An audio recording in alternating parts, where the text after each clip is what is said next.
This is the DoughRoller Money Podcast, episode 182. My name is Rob Berger. I'm the founder of DoughRoller.net, the host of this podcast.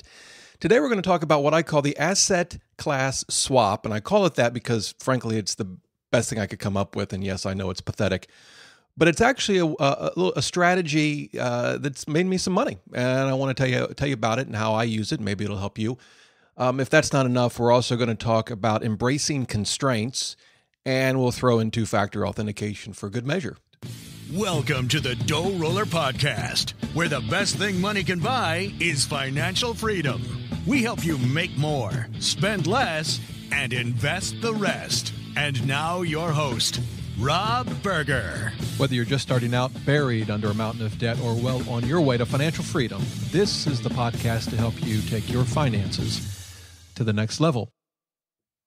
Good morning, everybody. Well, it's at least morning as I record this podcast. It's 8 o'clock. I've got a meeting at 9, so hopefully I can get this podcast done and off to this meeting. I got a cup of coffee, and I'm ready to roll. Hope you're having a great day. So before I get to the main topic of today, asset class swap, and that, I know it's a terrible name. Someone, after you listen to this podcast, if someone could please email me a better description of what I'm going to talk about, because asset class swap is about as exciting as watching paint dry. So anyway, before we get to that, a couple of things. I did the podcast, it was 2 podcasts ago, podcast 180 on what if.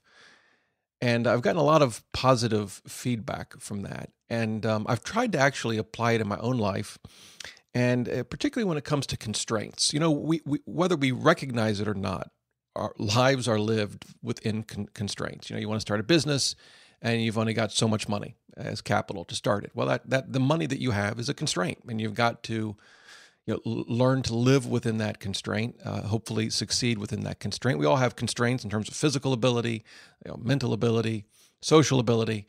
We can try to push the edges of that, as we always should, but there are limits, right? And no matter what we do, whether it's at work, at home, investing, relationships, anything, there are always constraints. And a lot of times I think we tend to fight those constraints, or we tend to give up in light of a constraint. Oh, I can't do that. I don't have the time. Well, maybe you don't, maybe you do, but we tend to look at those constraints and turn and run the other way. It's kind of what I was describing in that what if episode 180 about in chess. And that's one of the things that in my own, I play tournament chess. I know I'm a bit of a geek.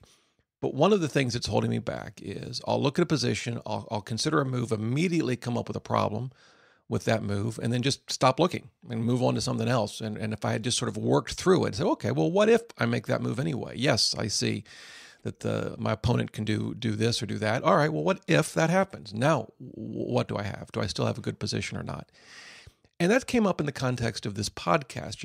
At times, as you long-term listeners know, there have been times when I've done a podcast every day. There's been times when I've been lucky to do one podcast a week.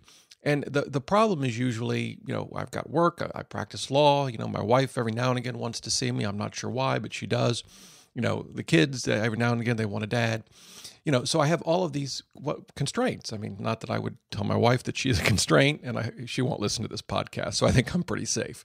But the thing is you've got these competing time constraints, among other things. And yet, I really the best part of blogging for me, I write articles, I write for Forbes, I have a newsletter, I have this podcast. The most fun, frankly, is sitting behind this microphone, recording podcasts. And yet it sometimes seems like it's the thing that I have the least amount of time for. So I thought, well, let's start asking what if, and let's start embracing some things. And so, one of the real time sinks to a podcast is actually not the podcast itself. I can, hit the record button, sit behind this mic and talk all day. One of the time constraints is then writing an article that goes with the show that I publish on my blog. And for a variety of technical reasons, and that I won't get into, to publish this podcast so that you can listen to it, whether it's through iTunes or whatever, I need to publish a post. Well, I don't want to put up something stupid. I want to spend some time with it. And I've tried different things. I've tried getting the podcast transcribed and then hiring a writer to write the initial show notes, the article that's going to go with it, and then editing it. But that takes time. And one of the things I can't do is just record a podcast and immediately publish it. I got to send it off to the transcriber and wait a couple of days. Then I need to send it off to a writer and wait a couple of days. It gets published a week later.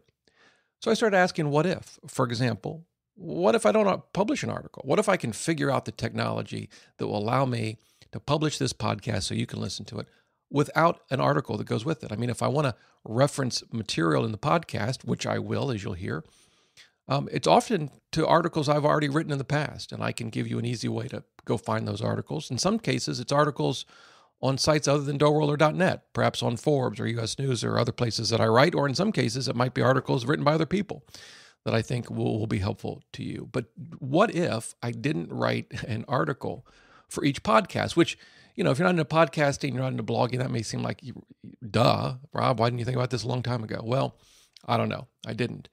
But starting to ask the what if question and trying to embrace the constraints that I have, including time, it forces you to start thinking outside the box. Now, this may not be that far outside the box, but you get my point. So this is actually the first podcast I've recorded. 182. It took me 181 podcasts to figure this out. I am a slow learner. 182. There will be no show notes that go with this. You can't, at least at the moment, go to DoughRoller.net/podcast 182. You will see nothing. It'll actually redirect you to who knows what page on the site, but nothing related to this podcast. And but this podcast doesn't need show notes. Some do. The one I recorded, 181, which deals with the value of a 401k, that really did need an article because I went through a lot of numbers, and that's okay. Some of the shows will require an article, and I'll write them, as I did in that case. But a lot of them don't. A lot of them are just, you won't need an article. And so kind of trying to take my own medicine and think through a what if and embrace the constraints. That's what I've come up with. So there you go. Now, real quick, two-factor authentication. It's something that I have just implemented with my Vanguard account. You may know what it is, but if you don't, I want to tell you what it is because it's something I think you should consider. And it kind of came up after the latest government hack. China's hacking. Now I've heard 17 million employers. By the way, I hope to the good Lord that our country is going after them because obviously it's not, you're not going to go to war. You might go to cyber war. I don't know. But I hope behind the scenes, we're hitting them hard. And I don't know how we do it, but it's just, it infuriates me in any event. It brought up the notion of two-factor authentication. So what is it? So when you log into most things, whether it's your email, investment account, bank account, you have a username, you have a password. And that's it. You log in. A lot has been written about the importance of a long and complicated password that you'll never be able to remember, but it's hard to crack, and that's why I use a password manager. Of course, then I heard LastPass, which is a password manager, they got hacked, and it's like, goodness gracious. So I've used LastPass in the past.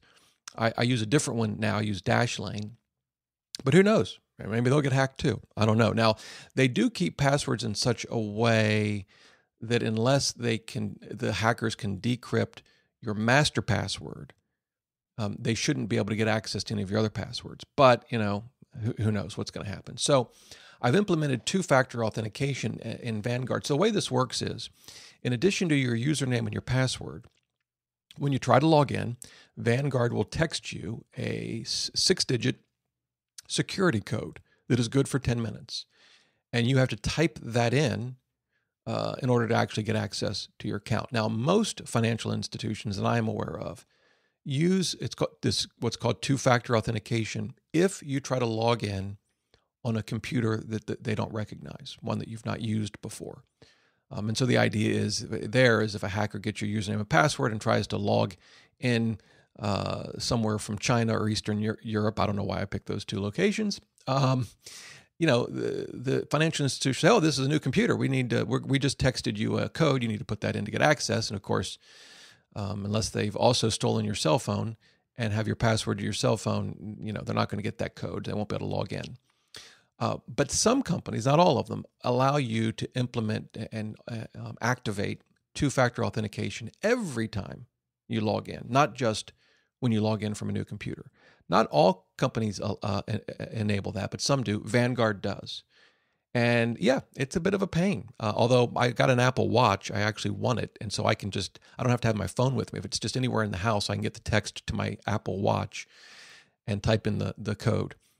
But I just did it. I mean, the hacking has just gotten out of control. Who knows what's next? And so I've implemented two-factor authentication with my Vanguard account, and I'm going to do so on all financial accounts that offer it. Again, I think they all require it if you log in from a new computer, but I want to do it for all of my accounts if possible, every time I log in. Now, that will mess some things up. For example, I'm a big fan of Personal Capital. When Personal Capital tries to use your username and password to log in to download all your data for your dashboard, it's not going to find it. So there are different ways around that. Not all financial institutions allow you to enable two-factor authentication on every login, so those will still work. And some of it you can just enter manually once a month. And yeah, it's a hassle. It's the world we live in. So what are you going to do? But I wanted to mention that to you, something for you to think about. The hacking is just out of control, and you got to do what you need to do to protect yourself. Okay, on to the main topic, this asset class swap. I want to kind of explain what it is. It's actually worked out kind of well for me, and it came up as a result of an email that I got from a listener named Dan, and he wrote in. He said, by the way, I start to forget names. So like there's a lot of Dans. There's certain names. I get a lot of different emails from women named Jen. One I had on the show, but I'm always like, which Jen is this or which Dan is this? Anyway, Dan. He writes, Rob, love your podcast and listen to all investing related ones. One question. You mentioned that you bought Apple at a low price, 56, because you knew it was low and it would go up. How did you know? I have had bad luck with my predictions. Thanks. Great question. So just a little history here. So at one point, this was pre-split. Apple split its stock 7 for 1 a while back. But before that split, at one point, it was trading at over 700. And then they had a couple of quarters that were kind of flat, got spooked investors, and it fell below 400. And that's when I bought it. I bought it at this was pre-split, 390 something, I think. On an after split adjusted basis, it came out, I think, to $56. So how did I make that decision? And in fact, I'm going to look up. I'm in Vanguard now, having input my 6-digit two-factor authentication code, and looking at my Apple stock now. I'm pretty sure I bought it at $56. Yeah, and it's basically, I've more than doubled my money, and I've actually given some of it to charity too. Some of the profits, I guess. You can transfer actual shares, particularly if you use a donor-advised fund. That makes it easy. That's for another podcast, I guess. But yeah, I'm looking at it now. My long-term gains exceed my costs. So I've more than doubled my money, and I made that investment. Let me just see if it'll tell me. My first one was $56.62. That's on a post split basis, and I made that purchase June 28th, 2013. So a couple of things. One is when I made that purchase, it was not based on a prediction of what the stock price would do, at least not in the short term. I had no idea if it would go lower. In fact, I don't even remember. Maybe it did go down. Maybe I was at a loss for a little bit. I don't remember. It wasn't, but I had no prediction about, that was in June. I had no prediction of what the stock would do by the end of 2013 or end of 2014. This was before the iPhone 6, so I had no idea if the iPhone 6 would be successful or not. It was purely, my decision was based on a couple of things. One was that Apple's a phenomenal brand. They put out good products. I don't know if the next iPhone will be a super hit like it turned out to be. Don't know if it will be. But, I have a reasonable basis they're going to put out good, solid products. Yes, they've got a lot of competition, Samsung, Android devices and all of that. But you know what? Samsung and Android devices have a lot of competition too. It's called Apple. And, I didn't think they were just going to wither away. And their balance sheet is incredibly strong, tons of cash. And on any basis for valuing a company, whether you want to look at the price to earnings ratio, the price to book, the how much you're paying for their net worth, if you will, on any basis at that time, it was an undervalued company. And so that was it. That was my analysis. It wasn't very complicated, but it wasn't based on a prediction about future price movements. I had no idea where the stock would go in the short term. And it can often be the case that a stock will languish for years. Now, in Apple's case, it's a very obviously well-known company, popular company. Its stock is actively traded. But to give you another example, earlier this year, I bought Deere. Now, most people have probably heard of John Deere, Deere and Company, right? Nothing runs like a Deere, but it's obviously not Apple. And it's not the kind of company that people get all excited about. I bought it for the same reason, though. I thought it's got a great brand, good management, and I thought it was undervalued. Now, I'm looking at my investment. I bought this in, March. And it's up maybe 5%, a little less. And then I also bought IBM for the same reason. I thought it was undervalued, good management. I think they're doing smart things with their money in terms of share buybacks, dividends, reinvestment in the company. And I think it's undervalued by any measure. But again, I think I lost money when I lost money in Deere as well initially. But it's, again, these aren't predictions about, I have no idea what the price of Deere is going to look like at the end of the year. I could lose money. I could be, in the hole at the end of this year, but that's fine. I did the same thing with Ford. I bought it years ago when PE was really, really low. The auto industry was suffering, and I quickly more or less doubled my money. And I've held on to it since then. It's kind of languished, but it's a solid company, and I'm fine. I'm not looking to sell it. But the first thing, again, that I want to stress with respect to Dan's email is that this is not based on a prediction of what the stock price is going to do. It's just looking for undervalued companies. And frankly, right now, there aren't a whole lot of them, I'll be honest with you. Okay, now how does that get us to this asset class swap? Well, I apply this same sort of principle to my asset allocation. And I want to give you an example of something I did. I've talked about it. I've alluded to it a few times in the past, and people have emailed me. So my asset allocation includes 10% in REITs. Now, going back I've owned REITs for a long time. Going back many years, I just used the Vanguard REIT Index Fund. I have Admiral shares, and the ticker is VGSLX. It's a low-cost index fund that invests in U.S. REITs. Well, some time ago, I don't know, maybe a year or two ago, I decided just to get a little more international exposure. So I split my REIT allocation between this U.S. REIT, this VGSLX, and VGRLX, which is a Vanguard Global REIT Index Fund. Again, those are the Admiral shares. So it excludes U.S. REIT. So I had 50% of my REIT allocation to the U.S. REIT fund and 50% to my the Vanguard Global REIT Index Fund. But I still had 10% total of my portfolio in REITs. Well, earlier this year I was reading that U.S. REITs were overvalued. I think I was reading about it in the Wall Street Journal. And I thought, that's interesting. And I thought, well, how bad is it? So I went in and I looked at my fund in Morningstar to look at the PE, which is one, not the only, but it's one way to sort of measure whether something is overvalued or undervalued. You've got to kind of look behind the numbers often, but it gives you a rough idea. And the Vanguard REIT Index Fund, the U.S. fund, the PE was over 40%. It was like 3%. I'm like, holy cow. I had no idea.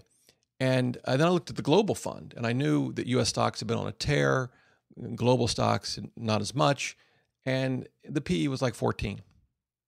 And I thought, well, I'm just going to make a value play here. I have no idea the future price movements of these funds. Yes, the U.S. fund is at 43, but that doesn't mean it won't go up this year. I didn't know. But I did know that it was overvalued, particularly when compared to its foreign counterpart. So I just moved my 50% that was in the U.S. fund into the foreign fund. So right now, I still have 10% REIT exposure. That hasn't changed. My asset allocation hasn't changed. But I'm getting exposure to that REIT in a different way. It's now through the Vanguard Global REIT Fund. 100% of my REIT allocation. I have no money in U.S. REITs, at least in that REIT exposure. There are REITs that are owned in other funds, but 99.9% of my exposure to real estate is global right now. And so again, I'm not changing my overall asset allocation, but I am changing how I'm getting exposure to that asset class. That's why I call it the asset class swap. Please, somebody email me with a better term for this. And if you think the better term is stupidity, then that's fine. You can email me that too.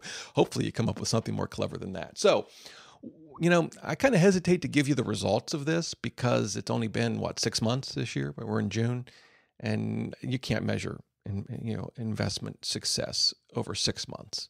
But I'll give you the results anyway. So far, year to date, the Vanguard U.S. REIT Index Fund, VGSLX, is off 1.72%, according to Morningstar. I don't know when. Let's see. That was, I think, maybe as of the end of May. So it could be a little different today. I'm recording this podcast on June 23rd, but that's what Morningstar shows, a negative 1.72. The global REIT fund, where I have all my money, is up 7.52%. That's a big difference. You're talking 9% percentage point swing for 10% of my portfolio. And I still think the REITs are overvalued compared to the global. Now, one question that raises is, all right, Rob, that's fine, but when do you switch back? And it will be just based on valuation. I don't have a bright line. I don't know. I'll probably reevaluate it at the end of the year. And if the U.S. REITs have come down and the global REITs have gone up, and I think the valuations are more roughly in line, I'll go back to 50-50. If I think it's somewhere in between, I might go 75-25. I don't know. This is not an exact science, but it's not based on where I think the future prices are going to go. The global, there could be turmoil, Greece could collapse there, I don't know. There could be all kinds of bad things happen, and the Vanguard Global REIT Index Fund could crater for all I know. And if it did, by the way, let's just say that happened. Let's say the U.S. Fund for some reason turned around and was up 10% at the end of the year, and the global one was down 10%. What would that mean? Well, that would mean the U.S. fund is even more overvalued, and the global fund is even more undervalued. So I wouldn't change a thing. So this isn't based on price movement, or if it is, it's the reverse of what many people do. It's buying low, right? I'm buying the global REIT index fund when it's really not doing that well, and I'm selling, if you will, the U.S. fund that's on a tear, right? It's sort of the opposite of what a lot of people do. Of course, this is all in a tax account, so I don't have to worry about the tax consequences. But to put that in perspective, let's just kind of look at 2014. In 2014, the Vanguard Global Fund was only up 2.7% for the entire year. The U.S. fund was up 30.32%, right? Big difference. Now, I didn't even know those numbers when I made this decision. I went back and looked at those for this podcast. But it doesn't surprise me. That makes sense because the U.S. fund was overvalued. So that happens when it's had, outperformance. And the global fund was, I think, undervalued to fairly valued maybe. And then that happens when it languishes for a while. So really no surprises there. So anyway, I wanted to share that with you. It kind of dovetails with Dan's email. I'm really focused on valuations, not predictions about future price movements. And that's true whether you're talking about my investment in Apple, Deere, IBM. Deere and IBM have been up. I've done well in both this year, but they didn't start out that way. They were both losing money to begin with, and they could go down. Same thing with this global REIT index fund. All kinds of events could occur overseas or even here in the U.S. that could have an effect on it. So it's really trying to assess valuation. Now, I will say this. I am not doing this regularly. It's pretty rare that these opportunities arise. It's not like I'm day trading my mutual funds. And there are often times when, years can go by where this just, there's no opportunities. Sometimes it's not quite as dramatic as selling all of my U.S. REIT fund and investing in the global. Sometimes it might be just letting my asset class allocations drift a little bit. U.S. stocks are up. International stocks are down or flat. And so I'll change my contributions to just focus on international. And let's just assume I normally have 25% in international funds. If I think they're undervalued and the U.S. stocks are maybe overvalued, I might just let that 25% drift to 26, to 27, to 28, whatever. So oftentimes it's something a little more subtle like that. But again, it's based on valuations, and it usually means, here's the thing, it means buying stuff that ain't doing very well. That takes some nerve, I guess. I don't know. After a while, it just seems obvious to me. But, for some, it might be a little hard to do. Who wants to sell an investment that's really on a tear only to buy one that's struggling? But, that's effectively what this is doing. I mentioned that I'm in a stock picking contest. I was in one last year and came in second place. My good friend Phil at PT Money won, and he's going to win again this year. So he's really the guy you should listen to with investing. He, in this year's competition, he put all his money in a pharmaceutical company. I don't know how he picked it or why. I need to talk to him about that. And it's up 400%. So he's like the clear winner. The rest of us are all struggling to have double-digit gains. But I am in second place, and I don't know what my gain is this year. I think it's 20% or something like that. And I did it by just investing in asset classes that were had terrible 2014, oil and Russia. It's just kind of a simple thing. That's kind of what investing is buying undervalued companies or asset classes. And so I wanted to share that with you. It might help you in your own investing. You need to be thoughtful about it. And, you need to be prepared to struggle through times when it ain't working, where you're buying something that's undervalued, and guess what? It still goes down in price. That could happen. I'm kind of surprised on the REITs that in just a short period of time, there's been such a big difference in performance. And you're talking over 9 percentage point spread between the two funds. I mean, given their valuations, it doesn't particularly surprise me, but in just 6 months, I wasn't expecting that when I made this decision. But it doesn't always work out that way. Sometimes it can take much, much longer for your investing thesis to prove out. If you're going to make the move, have the conviction to stick to it. But this asset class swap, as I call it, can make you some money. It certainly worked out well for me. Well, there you go. If you have any questions about it, shoot me an email. And if you can come up with a better name, love to hear about it. dr@DoughRoller.net. Remember, you can leave me a voicemail. In fact, I've got a couple that I'll be playing and answering here soon. DoughRoller.net/voicemail. And if you'd like to support the show, and by the way, a big thank you to those that are supporting the show. It means a lot to me. I'm really grateful. But if you'd like to support the show financially, you can through PayPal. Just go to DoughRoller.net/support. Hey, hope you have a great day. Until next time, remember, the best thing money can buy is financial freedom.